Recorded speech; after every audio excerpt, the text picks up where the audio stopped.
अगर ये सिस्टम है तो यहाँ पे आउटपुट आएगा, what will be that, it will be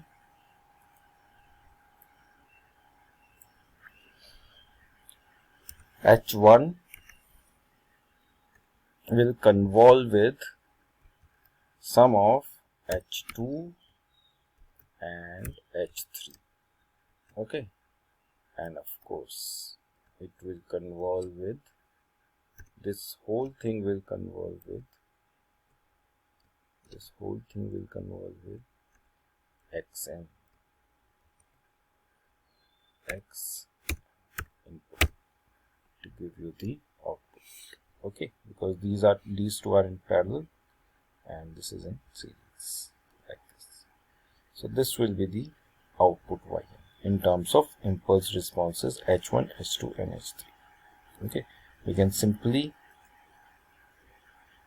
replace this thing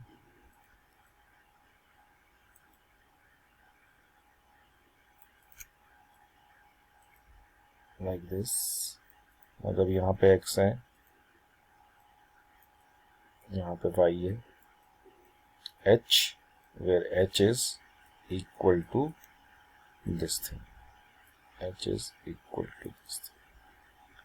It means that we can write it to be Hn convolution with x. Okay, कुछ basic properties जो होती हैं कन्वोल्यूशन की, उसकी वजह से क्या होता है, we can always say that we can always judge the properties of a system. If the system is LTI system and we know its impulse response, many other properties can be known. For example, अगर system memory less है, तो क्या होगा, system is memory less system कौन से होते हैं, जिसमें कि Hn जो होता है वो ऐसा होता है, सम k times dead time, okay, dead time. तो सिस्टम मेमोरी लेस होता है, ये डेल्टा लिखा है, ठीक है. तो सिस्टम मेमोरी लेस होता है. k is a constant. जैसे सपोज अगर Hn मैंने कह दिया Hn is equal to 2 delta, then this system will be memoryless. 2 delta, this system will be memoryless. But अगर मैंने कह दिया Hn is equal to 2 delta n plus 1, then this system will have memory. Okay, then this system will have memory and this will be a dynamic system. या यहाँ पे minus होता तो भी ये मेमोरी लेस सिस्टम नहीं होता. Okay, या यहाँ पे n होता, n times delta n, this will be also not memory less system. This system is also not memory less. ये भी मेमोरी लेस नहीं है, ये भी मेमोरी लेस नहीं है, ये मेमोरी लेस है. Okay, so memory less systems are those in which a constant into delta n वाली टर्म आए Hn में, ठीक है. कॉजल सिस्टम कौन से होते हैं, कॉजल सिस्टम वो होते हैं जो कि अपने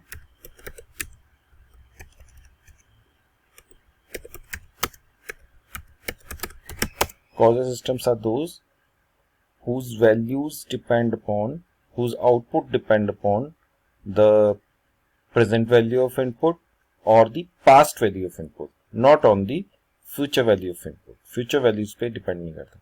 तो ऐसे सिस्टम में क्या होता है, ऐसे सिस्टम में Hn जो होता है वो जीरो होता है. Hn जो होता है वो जीरो होता है for all values of n, when n is less than 0. ठीक है. फॉर एग्जाम्पल अगर मैं कहता हूँ Hn is un, तो u1 हमें पता है कि नेगेटिव साइड में u1 की वैल्यू 0 होती है। इसका मतलब क्या हुआ, दिस सिस्टम इज कॉजल या non causal? This system will be causal. Why? Because negative side में hn की value, for negative values of n the hn value is 0. Okay. Similarly, if we take hn to be, let us say,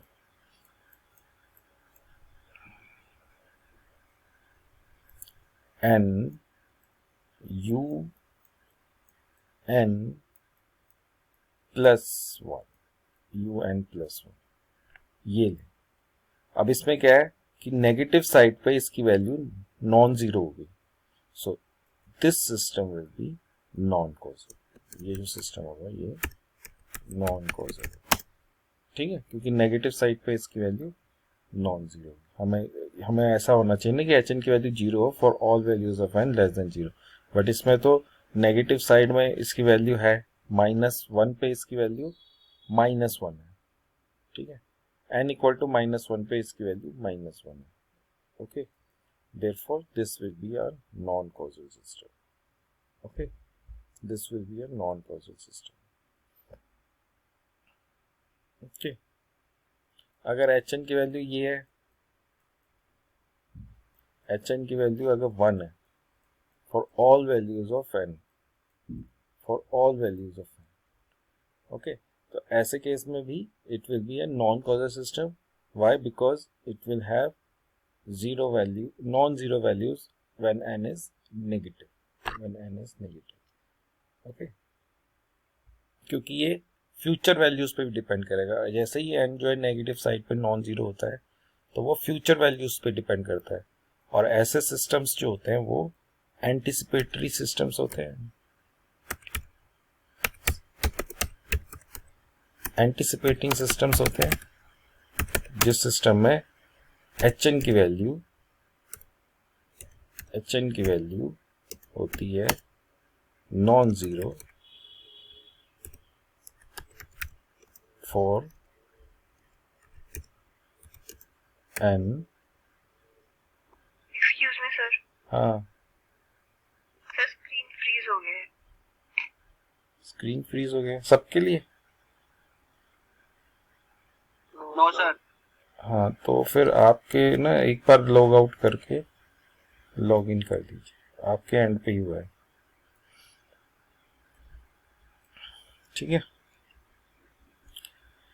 anticipating systems होते हैं अगर non zero value होती है n less than zero.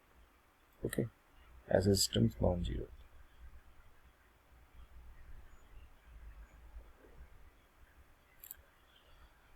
System stable कब होता है? हमने पढ़ा था पिछली बार भी, स्टेबल तब होता है जब वो उसका समेशन जो होता है वो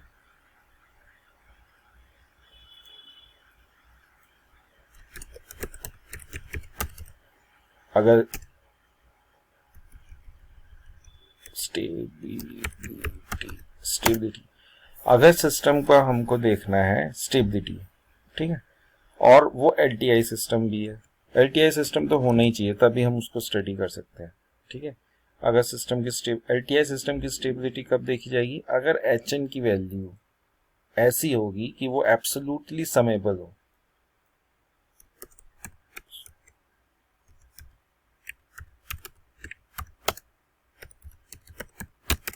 एब्सोल्युटली समेबल,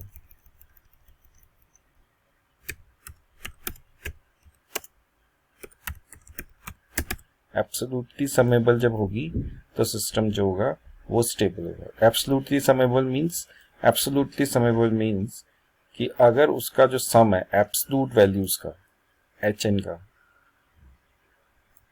HN के, इसका इम्पल्स रिस्पॉन्स HN है, और उसका जो सम है where n is changing from, मतलब सारे सम जितना भी HN पॉसिबल है उन सब का सम, अगर ये एब्सोल्यूट फाइनाइट है, मतलब फाइनाइट इनफाइनाइट नहीं है, फाइनाइट वैल्यू है। फाइनाइट का मतलब होता है जो हम कैलकुलेट कर सकें, ठीक है, तब ये जो सिस्टम होता है ये स्टेबल होता है। अगर इसकी वैल्यू फाइनाइट आती है then the system is said to B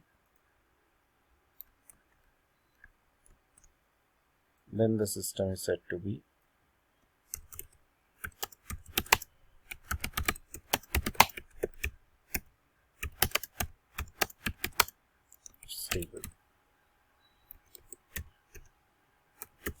Then the system is said to be stable. अगर ऐसा होता है, फाइनाइट रहता है, तो सिस्टम को हम स्टेबल कह सकते हैं। ठीक है। अगर सिस्टम इन्वर्टिबल है, सिस्टम अगर इन्वर्टिबल है, इन्वर्टिबल मीन्स कि अगर हमने इनपुट से आउटपुट इनपुट से आउटपुट तो आता ही है सिस्टम में, पर अगर हमें आउटपुट गिवन हो और हम इनपुट को निकाल पाए तो ऐसे सिस्टम को हम इन्वर्टिबल सिस्टम कहते हैं। तो इन्वर्टिबल सिस्टम कैसे होते हैं?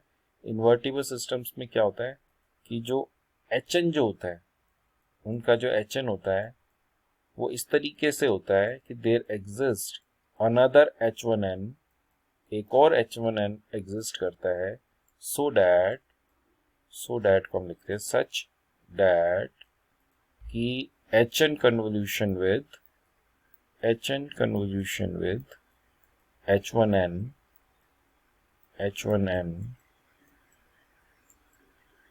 is equal to डेल्टा ये होता है। ठीक है, यानी कि HN और H1n अगर हम इन दोनों को कन्वॉल्व करेंगे तो डेल्टा n आएगा। ऐसे सिस्टम्स इन्वर्टिबल होते हैं। अगर हम एक HN कोई सिस्टम है, there exist H1n such that HN convolution with H1n is equal to delta n। ऐसा अगर होता है तो सिस्टम इन्वर्टिबल। जैसे कि सपोज हमें पता है कि डेल्टा n के साथ में किसी भी सिस्टम को अगर हम कन्वॉल्व करेंगे तो हमें वही फंक्शन मिल जाएगा। मतलब delta n is basically this impulse signal is basically identity to convolution operation. Identity मतलब कि इसके साथ कन्वॉल्व करने में कुछ फर्क नहीं पड़ता। जो HN के साथ डेल्टा n को कन्वॉल्व करोगे तो वह HN ही आएगा, XN ही आएगा। किसी भी फंक्शन को अगर आप डेल्टा n के साथ कन्वॉल्व करते हैं तो हमें वही फंक्शन मिल जाता है। इस वजह से इसको हम कहते हैं आइडेंटिटी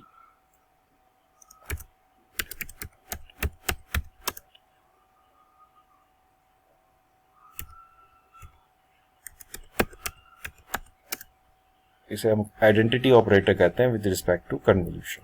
ठीक है, तो इन्वर्टिबल की का मतलब क्या हुआ कि अगर हमें XN निकालना है YN से, तो ये इससे निकल जाएगा। ठीक है,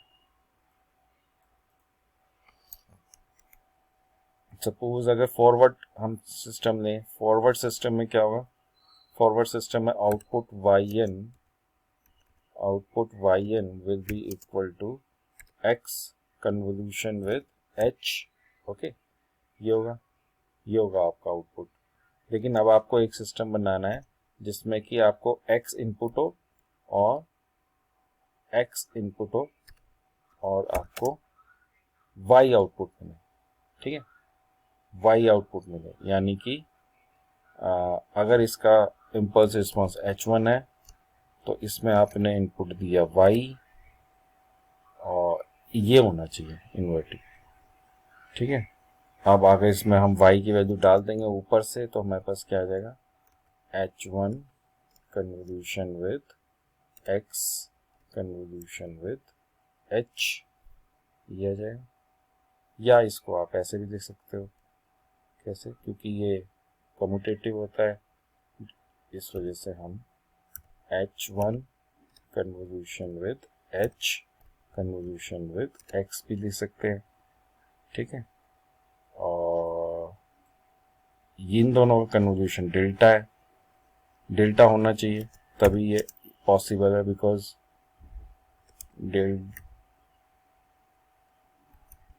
ठीक है, इसका कन्वोल्यूशन ये H1 और H कन्वोल्यूशन जो है डेल्टा है, इसी वजह से डेल्टा n आ जाएगा यहाँ पे, और कन्वोल्यूशन विद एक्सन, और तभी ये एक्सन के बराबर होगा, क्योंकि डेल्टा एन जो होता है वो कन्वोल्यूशन